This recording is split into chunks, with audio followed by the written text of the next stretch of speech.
25 अगस्त 2020 मुंबई अंधेरी, जहां की वंशिता राठौर रोज की तरह स्कूल जाती है और तकरीबन 1 से 2 बजे अक्सर वापस आया करती थी। लेकिन उस दिन लगभग शाम के 5 बज चुके थे। वंशिता स्कूल तो गई थी लेकिन वापस नहीं आई थी। वंशिता के घर वाले काफी ज्यादा परेशान थे। वो उसके फोन में कॉल लगाते हैं लेकिन जो उसका फोन था वो नॉट रीचेबल बता रहा था, जिसके बाद वंशिता के घर वाले घबराते हुए वंशिता के स्कूल पहुंचते हैं। अब जैसे ही वो स्कूल जाते हैं तो स्कूल वाले बताते हैं कि उस दिन यानी कि 25 तारीख को तो वंशिता स्कूल आई ही नहीं। अब जो वंशिता के घर वाले रहते हैं उनकी घबराहट और भी ज्यादा बढ़ जाती है। वो सीधा पुलिस स्टेशन जाते हैं। वहां जाने के बाद सबसे पहले वंशिता के पेरेंट्स वंशिता की मिसिंग रिपोर्ट लिखवाते हैं। अब जो ये केस था वो एक माइनर मिसिंग केस था, तो पुलिस भी तुरंत एक्शन में आती है। पुलिस बिना देरी करे सबसे पहले उसके स्कूल जाती है और वहां पर जाने के बाद सीसीटीवी फुटेज चेक करती है। तो स्कूल की सीसीटीवी फुटेज से साफ साफ ये पता चल रहा था कि 25 तारीख को वंशिता स्कूल नहीं आई। जिसके बाद 25 तारीख की पूरी रात वंशिता को पुलिस वाले और वंशिता के पेरेंट्स दोनों ढूंढते हैं, लेकिन वंशिता उन्हें कहीं भी नहीं मिलती।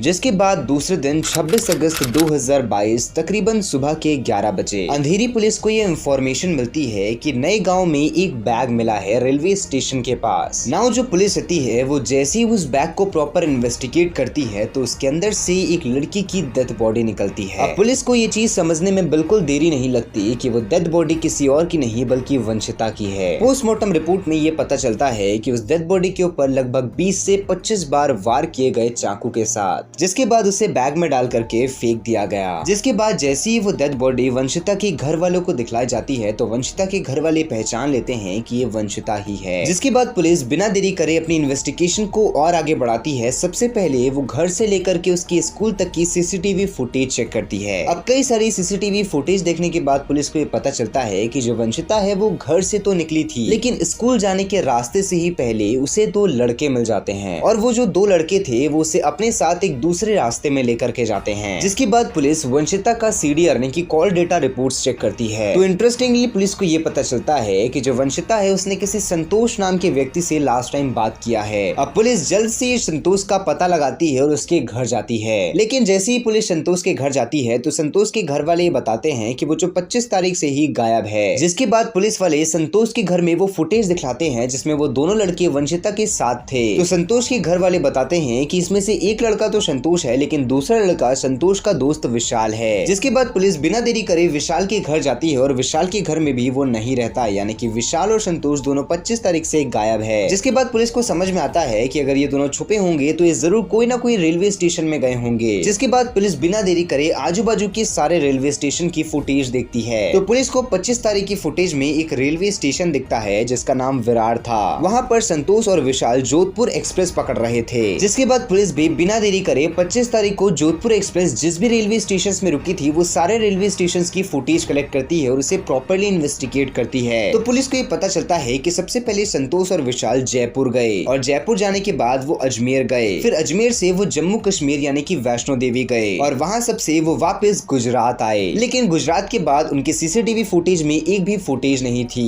यानी कि कहीं ना कहीं गुजरात में ही वो दोनों छुप करके बैठे हुए थे। जिसके बाद तकरीबन 1 सप्ताह के बाद जो पुलिस आती है वो संतोष और विशाल को एक होटल से अरेस्ट कर लेती है गुजरात से। जिसके बाद उन्हें गुजरात से मुंबई लेकर के आ जाता है और प्रॉपर इन्वेस्टिगेट किया जाता है। तो वो लोग ये बताते हैं कि हाँ 25 तारीख को जो संतोष था उसने वंशिता को कॉल लगाया था और मिलने बुलाया था। जिसके बाद संतोष विशाल वंशिता को लेकर के विशाल के घर गए थे। वहां पर संतोष और वंशिता ने कुछ वक्त अकेले बिताया। लेकिन उसके बाद जब वंशिता घर से बाहर जा रही थी तो वो संतोष को ये बोलती है कि ये हमारी लास्ट मीट है। उसके बाद वो उसका पीछा छोड़ दे और कभी उससे मिलने के लिए फोर्स ना करे, क्योंकि जो वंशिता के घर वाले हैं वो कभी भी संतोष के साथ वंशिता को नहीं देखना चाहते। अब ये सारी चीजें सुनकर के जो संतोष रहता है वो अचानक से गुस्से में आ जाता है और वो वंशिता को मारने लगता है। जिसके बाद संतोष और विशाल ये दोनों चाकू की मदद से वंशिता को मारते हैं। उसके बाद ये उसका कपड़ा बदलते हैं, उसे एक बैग के अंदर डालते हैं और ऑटो पकड़ करके रेलवे स्टेशन जाते हैं। और वही विरार रेलवे स्टेशन से जोधपुर एक्सप्रेस की ट्रेन पकड़ने के बाद ये बीच में ही उस सूटकेस को बाहर फेंक देते हैं। लेकिन यहाँ पर एक और क्वेश्चन ये था कि जब संतोष और वंशिता एक दूसरे से प्यार करते थे तो संतोष ने वंशिता को क्यों मारा? तो इसमें संतोष का जवाब ये था कि जो वंशिता थी उससे उसकी मुलाकात ऑनलाइन हुई थी, जिसके बाद वो लोग ऑफलाइन भी मिलना शुरू कर चुके थे।